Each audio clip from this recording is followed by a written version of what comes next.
sing. You don't want me singing. I'm doing what I need to be doing. All right, you guys look awesome. Y'all having a good last day? You living? Enjoying this family? It's as good as it gets. So this is a new thing for the cruise. And how many of you guys got a chance to read the book? Oh, sweet. Okay, cool. I'm going to ask that question again when Mr. Stanley comes out. Just making sure you're prepared. All right, and on that note, please welcome author Paul Stanley.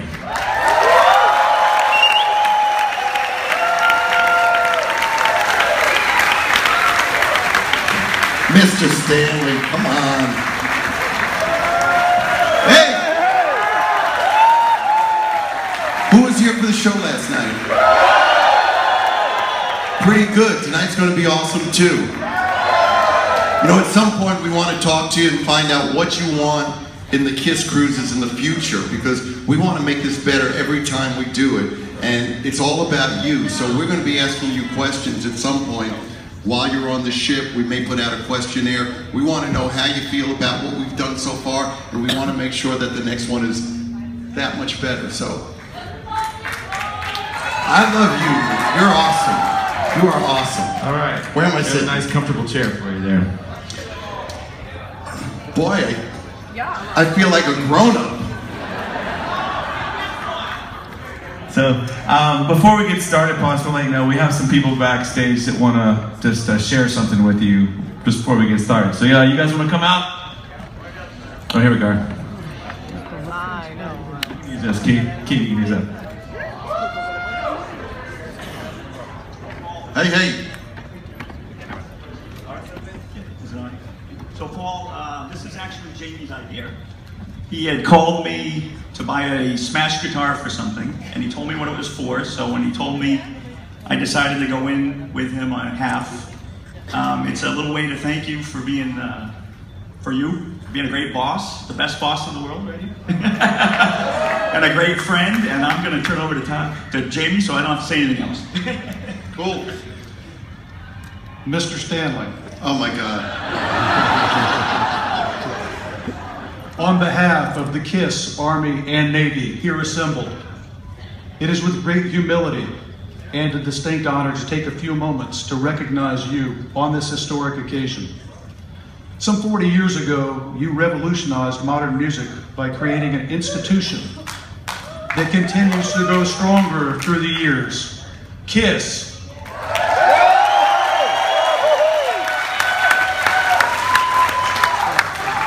But there is so much more that makes the tale all the more impressive. Born in Manhattan and growing up in Queens as the son of German Jewish immigrants following World War II, you have exemplified the American dream, overcoming challenges and bullying in school. You completed studies at the High School of Music and Art in New York, soon forming a band named Wicked Lester.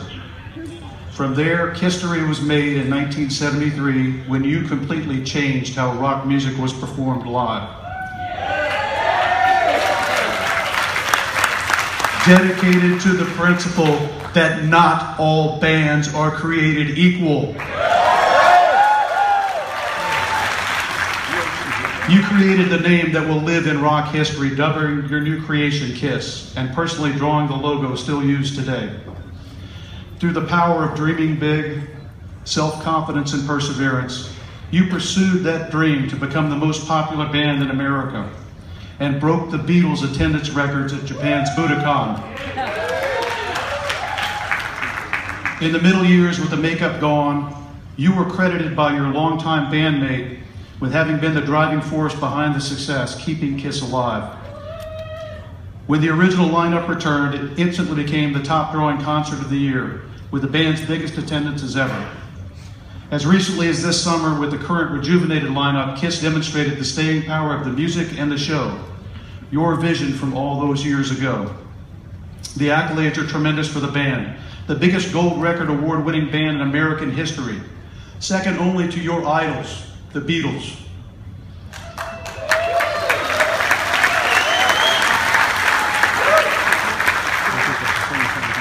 Your list of personal achievements is impressive. Solo artist, movie star, television star, movie soundtrack, dramatic actor,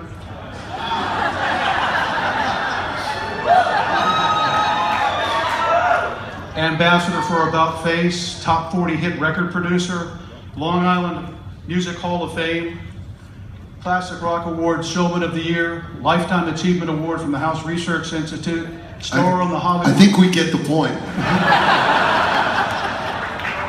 Top metal vocalist of all time, top frontman of all time, pro football team owner, restaurateur, most recently Hall of Fame inductee.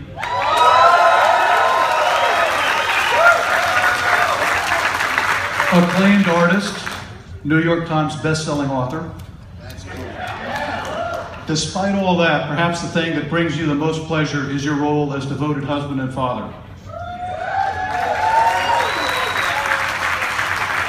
All in all, not too bad for a young kid from Queens. You summed up how you achieved all this quite succinctly. Quote, "I hold myself to a higher standard than others do," end quote. So, it is with great pleasure that based on all that you have done and continue to do, we now present you an accolade from all the people of these great United States of America. Enshrinement of your trademark showstopper, the stage smash PS1000 Washburn guitar from the finale of Voodoo Fest 2009. In that highest honor for American culture, the Smithsonian's National Museum of American History. Taking your place alongside memorabilia of American music legends such as John Coltrane, Dizzy Gillespie, Ella Fitzgerald, The Supremes, Ray Charles, Chuck Berry, and Elvis.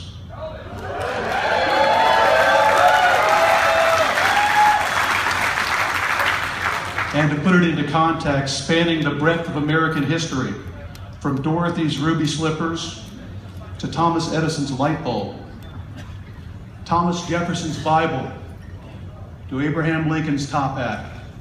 Thank you for everything you continue to do for us, the KISS Army. Thank you.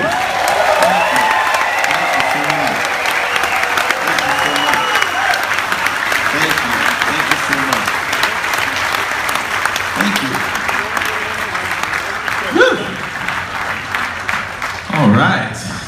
It's definitely Mr. Stanley now. I think I'm just going to go back to my room and look in the mirror.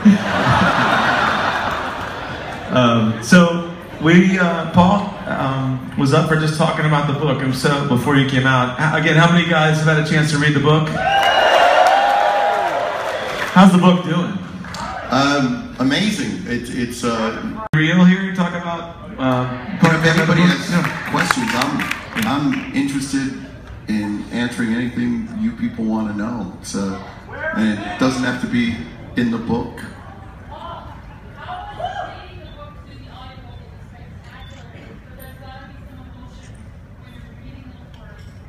That's really interesting. You know, there's an audio book too, and me too. I did it. It was interesting because the publishers, HarperCollins, asked me, "Do you want to get somebody in to read the book?"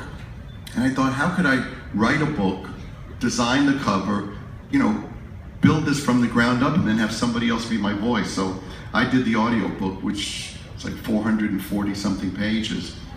And the interesting thing about reading the book is that anything that somebody might interpret, or anything that you might interpret other than the way it was meant, becomes very clear when you hear me speak it, you know. So it was really interesting for me to hear back. I didn't want to listen to it at first, and then I put it on and I went, "That's pretty good," you know. And I really got into it. I enjoyed hearing it.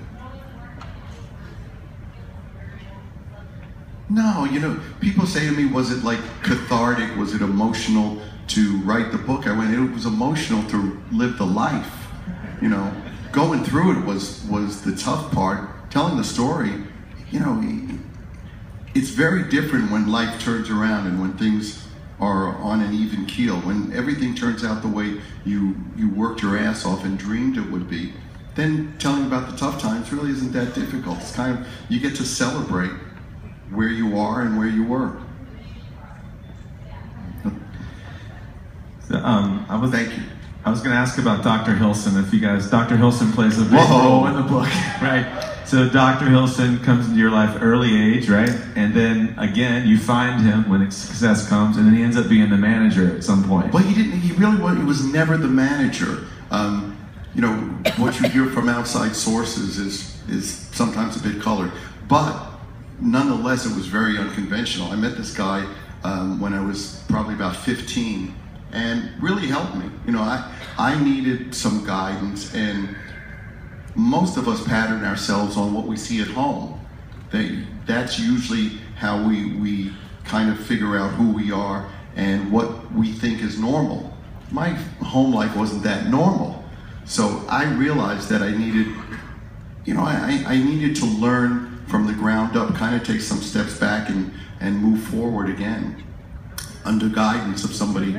So I had no idea what therapy was. I thought you go in and somebody tells you how to live your life, what you should do, what the answers to all your questions are. And it's really nothing like that. It's more talking, and somehow you kind of, it's weird. You kind of rewire your mind, I guess. You just learn a new way to do things, but not by being told. You make the same mistakes, you fall on your face, you make an idiot of yourself, you do all the same things, but it's all a means to an end. So Dr. Hilson came in at that point in my life, and when at some point I stopped going, and then when the band started to take off, I realized that this huge roller coaster was about, you know, I was getting pulled up and going, wow, we're about to start this crazy ride. And, you know, you only have to look around at Jimi Hendrix, Janis Joplin, Jim Morrison, you know, the list goes on of all the fatalities, the casualties of rock and roll, the casualties of fame. Most of the people who want to become famous do it because there's something missing in them. Anybody who's comfortable in front of a huge crowd is usually pretty uncomfortable in a small group, and it's probably because they have issues and, you know, self-confidence, you know, problems that haven't been addressed. So anyway, when we were about to really hit the big time, I called him up again and said, I think I need something to hold on to, you know, to kind of like be a safety net, seatbelt. So, you know, I started seeing him again, and, you know, it was not often. I think it was once a week or something like that. Interesting thing is what you hear coming back later on. It's pretty interesting, but it's just not the case, you know.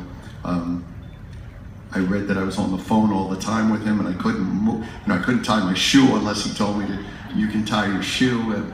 It's ultimately, when we saw that things were not right with our business manager, there was a lot of discrepancies and a lot of what we'll call irregularities in their handling us.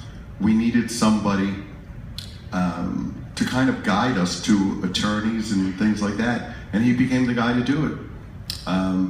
And honestly, he saved our asses, because we were unfortunately in with a lot of people who were supposed to have our best interests at heart and we believed in, and were not doing what they should be doing. So he pretty much blew the whistle on that, and we wound up leaving that. At that point, you know, I don't know how old I was at that point, but we figured he could run the office, you know, oversee the office and keep it going, because we had nobody to do that for us. And we had been screwed by people around us, and we wanted to keep everything close to us. So he really set up a whole different way of doing things for us. The whole idea of selling history direct and printing it ourselves, that was his idea. All that direct marketing stuff, those were his ideas. Seeing the irregularities in the business management, that was him seeing that. So he wasn't, you know, I don't know what Brian Wilson's dealings were with his psychiatrist, but I hear horror stories about that This wasn't like that. You know, it was purely a business relationship that had evolved from something else. And granted, you know, the idea of having somebody who did therapy, like a psychiatrist working for you, is very, very unorthodox. But KISS is very unorthodox. You know, we're a 40-year success story. So we may not do things the normal way, but they got us here. And the people on the outside who scratch their heads can continue to scratch their heads. But I'm here. Amen.